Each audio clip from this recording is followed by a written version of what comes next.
Offices में कई बार ऐसा होता है कि बहुत सारे ऑफिस में कन्फ्लिक्ट हो जाते हैं और ये कन्फ्लिक्ट हमें कभी ना कभी किसी ना किसी टाइम पे जाके तंग जरूर करते हैं। चाहे वो आपके कलीग के साथ फ्रस्ट्रेशन वाला पार्ट हो गया या हो सकता है आपके बॉस के साथ आपकी मिसअंडरस्टैंडिंग हो गई। हर इंसान कभी ना कभी अपनी लाइफ में ये कन्फ्लिक्ट ना फेस जरूर करता है। तो इसके ना कुछ वेज होते हैं जिनकी मदद से आप इजिली इस निजात पा सकते हैं, जिनके ऊपर आपको ध्यान से फोकस करना चाहिए। तो आज हम उन्हीं के बारे में बात करेंगे, किन किन चीजों पे आपको ध्यान रखना चाहिए। तो कन्फ्लिक्ट कई तरीके के हो सकते हैं। बहुत सारी ऑर्गेनाइजेशन ऐसी होती है जहाँ पे आप काम करते हैं, आप जाते हैं, कभी ना कभी आप अपनी लाइफ में कन्फ्लिक्ट का सामना जरूर करते हैं। और होता क्या है, उन कन्फ्लिक्ट्स की वजह से आप हमेशा कोई ना कोई प्रॉब्लम जरूर फेस करते हैं। तो चलिए शुरू करते हैं। हर किसी ने अपनी लाइफ में कभी ना कभी कन्फ्लिक्ट जरूर फेस किया होगा। ऑफिस में बहुत सारे कन्फ्लिक्ट ऐसे होते हैं जो आप लोग के साथ भी होते होंगे। चाहे वो आपके कलीग के साथ में मतलब बातें ना बनना हो गया, या उसके अलावा हो सकता है कभी आपके बॉस के साथ आपकी ना बन रही हो, ये भी एक कारण हो सकता है। हो सकता है उसके अलावा एक और चीज की मान लीजिए कभी ऐसा हो रहा है कि आपको आप कोई बात है उस पे आप लोगों के व्यूज जो है आपस में मिल नहीं रहे, तो ये भी एक बहुत बड़ा इश्यू हो सकता है। तो इन पे ना आप सही तरीके से काम करके इनसे निजात पा सकते हैं। तो मैंने भी अपनी लाइफ में बहुत सारे इश्यूज फेस किए हैं, आप लोगों ने भी किए होंगे। तो इनको ना बहुत कंस्ट्रक्टिवली हैंडल करना चाहिए। तो आज चलिए बात करते हैं उसके बारे में कि कैसे आप इन सब चीजों को हैंडल कर सकते हैं।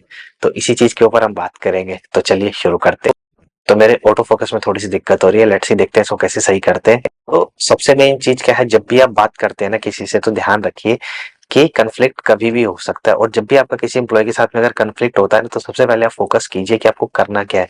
उस केस में आपको क्या करना है कि उस एम्प्लॉय से बात करनी है। जब भी ऐसा आपका कोई इश्यू हो ना, rather going into the heat of the moment, आपको हमेशा फोकस करना है कि आप जाइए उससे बात कीजिए कि एक्चुअल में इशू है क्या।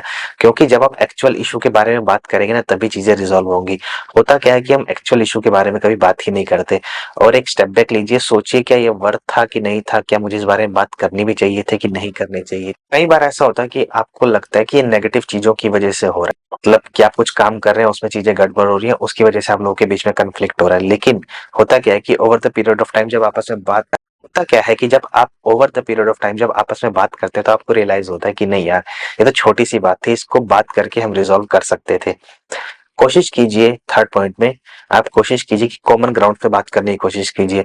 मतलब किसी ऐसे पॉइंट्स पे आके डिस्कस करने की कोशिश कीजिए जहां आप दोनों के लिए सुटेबल हो, रादर देन कि मैं ऐसा करूंगा मैं वैसा करूंगा। क्योंकि ब्लेम करना बहुत ही ज्यादा आसान होता है, तो ब्लेम नहीं करना चाहिए एक दूसरे को। नंबर फोर्थ हम कहते हैं, हमेशा काम एंड कंपोज रहिए। कभी भी ऐसी सिचुएशन हो तो एकदम काम एंड कंपोज होकर बातों को ध्यान से सुनिए और देखिए क्या सोल्यूशन निकाला जा सकता है। क्योंकि आर्ग्यूमेंट करना तो बहुत इजी होता है। पांचवा पॉइंट है, आप कभी भी कोशिश कीजिए जब भी ऐसी सिचुएशन आ रही है, तो आप कोशिश कीजिए उस पर्सन से बात करने की, उस पर्सन को सुनने की कोशिश कीजिए कि वो आपसे बोल क्या रहा है, एक्चुअल उसका इशू है क्या। क्योंकि एक ह्यूमन नेचर होता है साइकोलॉजिकली, हमें जो लोग हमारी बात सुनते हैं ज्यादा अच्छे लगते हैं, तो हमें पसंद भी आते हैं। तो कोशिश कीजिए उस इंसान की बातों को सुनने की और समझने की, ताकि आप इश्यूज को रिजोल्व कर पाए। इश्यूज को ना हमेशा सुनने की कोशिश कीजिए, रादर देन मिसकम्युनिकेशन। मतलब कोई आपको बता रहा है बातें आके, तो उस बातों पे कभी फोकस मत कीजिए। मिसकम्युनिकेशन की वजह से आधी ज्यादा बातें बिगड़ती हैं।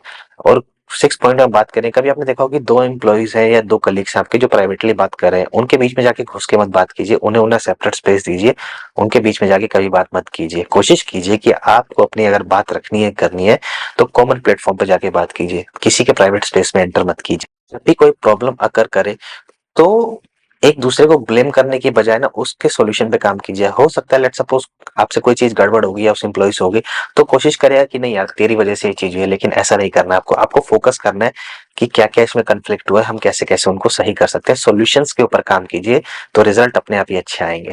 पॉइंट में बात करते हैं, कभी कभी कन्फ्लिक्ट इतना हाईएस्ट लेवल पे पहुंच जाता है कि आपको थर्ड पार्टी को इन्वॉल्व करने की जरूरत पड़ती है।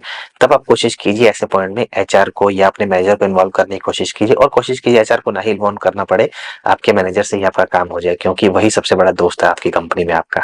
हमेशा एट पॉइंट में बात की सबसे मेन जो पॉइंट है, कभी भी आपका इशू रिजॉल्व होने के बाद ना हमेशा फॉलो अप जरूर लीजिए। बात कीजिए उस बंदे की, सब चीजें सही है, जैसा हमने सॉल्यूशन पे काम किया परफेक्ट चल रहा है कि नहीं चल रहा। अगर नहीं चल रहा तो चीजों को सही करने के लिए दोबारा से काम कीजिए, क्योंकि इन्हीं सब तरीकों से हम चीजों को और अच्छा और बेहतर कर सकते हैं।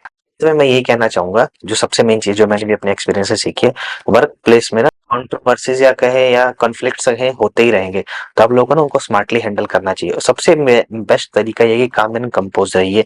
हमेशा जब भी कोई इश्यूज बंदे से जाके बात कीजिए, कभी इश्यूज ज्यादा बड़े हो रहे हैं तो अपने मैनेजर से जाके अपनी बात कीजिए कि मुझे ऐसा-ऐसा फ़ील हो रहा है, ऐसी-ऐसी चीज़ें हो रही हैं। क्योंकि कई बार क्या होता है, आपको सॉल्यूशन के लिए थर्ड पार्टी बंदे की सबसे मेन ज़रूरत पड़ती है, जो इन चीज़ों में आपकी सबसे ज़्यादा हेल्प कर सकता है। तो उसी बंदे की आपको हेल्प लेनी है। अंत में मेरा इस पे यही व्यू है कि जब भी ऐसा कोई इश्यू आ रहा है ना, तो आपको हमेशा कोशिश करनी है कि आपको जाके हमेशा कॉमन ग्राउंड से बात करनी है, उस बंदे से जाके डिस्कस कीजिए। होता क्या है कि हम उस बंदे से अगर डिस्कस करते हैं तो चीजें अपने आप रिजॉल्व हो जाती है। और अगर इश्यूज ज्यादा बढ़ते हैं, कोशिश कीजिए अपने मैनेजर से बात करने की, क्योंकि अगर मैनेजर आपकी बात सुनेगा तो हो सकता है कॉमन ग्राउंड पे दोनों बंदों को बैठा के उनके इश्यूज रिजॉल्व कर सकता है। हो सकता है किसी काम से इशू जिसपे हम दोनों एक साथ मिलकर काम कर रहे हो, हम दोनों के एक दूसरे की प्रायोरिटीज को लेकर फर्क हो सकता है कि तेरा एक काम मेरा एक काम, तो इन चीजों को आप ऐसे रिजॉल्व कर सकते हैं। तो ये कुछ तरीके हैं जिससे आप इश्यूज को रिजॉल्व कर सकते हैं। आशा करता हूँ कि वीडियो अच्छा लगा होगा। तो मिलते हैं आपसे फिर एक वीडियो में और बात करेंगे उस वीडियो में नॉन टेक जॉब्स के बारे में।